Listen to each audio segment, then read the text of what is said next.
Alamin ang latest weather update ngayon dito sa Sir Aris Official Weather News Today.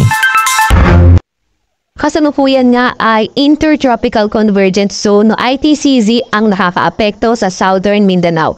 Itong ITCZ ay ang salubungan ng hangin galing Northern at Southern Hemisphere.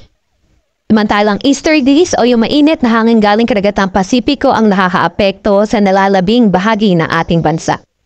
Ito ITCZ naman ay magdadala ng maulap na papawirin, makanat-kanat na pagkulan, pagkidlat at pagkulog sa Davao Region, Soc-Sargen, Barm, Zamboanga Peninsula, kabilang na ang Palawan. Kaya yung mga inuulan, lalo na yung mga nakaraang araw pa, ay pinaghihingat nga sa mga banta ng pagbaha o kaya pagguho ng lupa.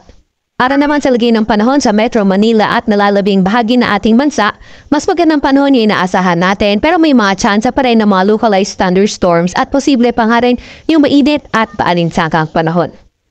Kasalukuyan ay wala pa nga rin tayong namomonitor na low pressure area or bagyo sa loob or malapit sa ating Philippine Area of Responsibility.